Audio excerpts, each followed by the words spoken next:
Match of the day here at KG5. It was a big game for both sides. Burnie versus Glenorchy. Burnie travelling down Tim Hazel today to take on the Magpies, who needed a big win at KG5 to keep their season alive, and they couldn't do it. Burnie were terrific. They were, and look, it's always a tough task to come down from Burnie to Hobart to play, but especially Glenorchy on their home deck, and it really was painted to be a huge game, and it was early days, but Burnie just stuck to their structures and took it up to Glenorchy. Wasn't the big man evident? When I say, well, big man, I mean, he's a round lady. I know you played a lot of footy with him. We're talking about Luke Shackleton, of course. His work was ferocious early, but the tall timber strength was evident. This man here, Andrew Lee, 19 marks, outstanding, and Jason Laycock just controlled the ruck. Yeah, we speak about Shaq, and here's one of the goals. He kicked 2 for the game, and he just looked really content out there. Looks like he's got himself a little bit fitter, but, you know, Burnie, their big men, Jason Laycock, Andy Lee, look at these boys. They're just out there having a ball. And when you play confident football like those two were, what it does is it brings the younger Burnie players up to their standard,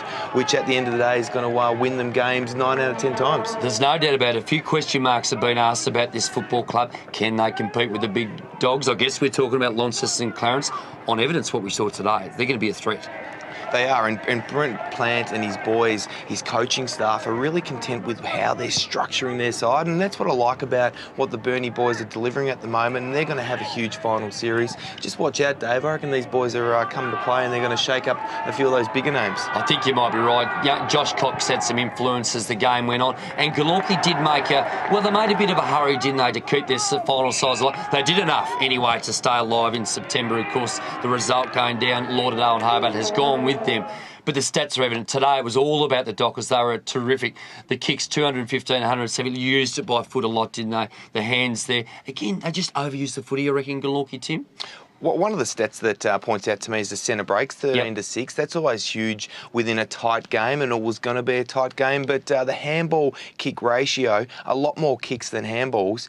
And at the end of the day, you're playing on a big ground. You need to move that ball quickly, and that's what Burnie did, whereas Glenorchy mucked around with a little bit and got themselves into trouble. So the full-time score here at KG5, it was Burnie, 11 goals, 10, 76. They came up trumps down at KG5, 5 goals, 12, 42. A big win to the Dockers.